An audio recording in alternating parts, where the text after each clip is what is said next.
you gotta ditch your kids. I'm sorry. The next time you feel guilt for doing something just for you because you think, oh, well, now I'm neglecting my children, I need you to think of this. I'm a children photographer in Clarksville, Tennessee, so I hear about this all the time. Before I say it, I'm gonna let you know I have an 11 and 12-year-old, and when they were growing up, I felt guilt all the time to the point where I realized that I had absolutely no hobbies. I remember at one point their dad, I walked into the garage and he was putting together all of his fishing lures and stuff, and he said, hey, can you come help me? And I said, sure, and I sat down and I just started bawling my eyes out, and he said, what's wrong? And I was helping him with one of his greatest passions, and I loved doing that. I loved seeing him do the things that he loved. I said, well, I just realized that my entire day consists of me taking care of the kids and the house, but I don't have anything for me. I don't know what I like to do. And my one and only hobby that I had, which is photography, was my business. It was my job. I didn't have anything for just me. Fast forward to the past 3 years, I have been so intentional on making sure that I do as many things that I'm curious about as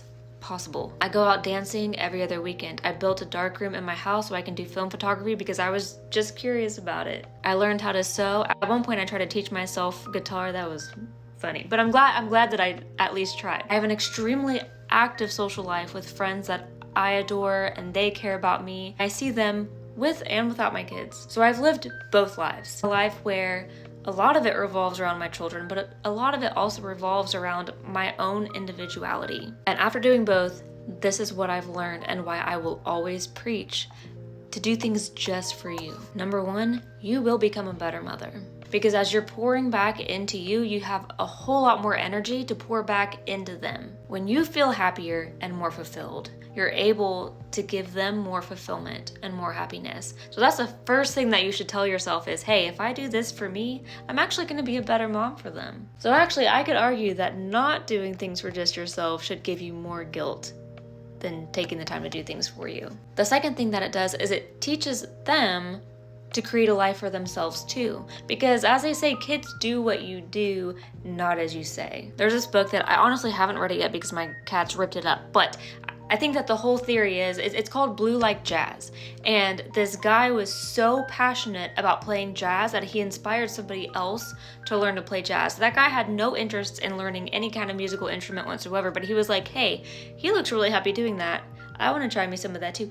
And that's what other people do when they see us happy doing the things that we love. And that's what our kids see as well. If our kids see, oh, hey, mom is really enjoying doing XYZ, as they get older, they're always going to remember that, and they're going to say, I want something like that for me too. And they're going to follow in your footsteps. Number three, it teaches them independence in general. If you're glued onto them like a leech and they're glued right back onto you, they're going to really struggle as they get older to have the confidence in themselves to make their own decisions and do things for themselves, because they're always going to think, well, mom's going to be right there doing it for me. But if you step away, not in a neglectful way, but in a way where you are replenishing yourself and doing things for you, because even as a mom, you are an individual and you do deserve to have your own life. You are teaching them that we each have our own entity, and they're gonna start to learn to depend on themselves too. So like I said, if you feel guilt, your investment into yourself is actually an investment into your child's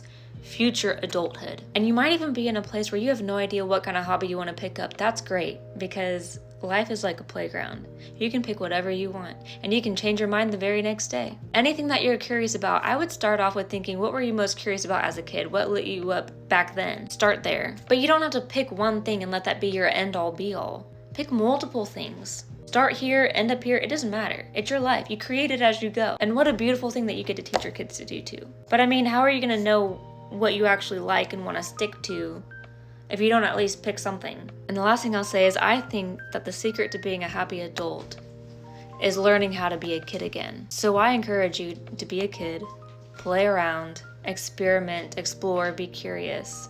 And that in turn is going to give your kid the gift to have the confidence to never grow up. I personally think that that's where we all went wrong at some point. Go have a day for yourself. Do it all for yourself. But when you feel guilt, tell yourself that you're doing this for your kid.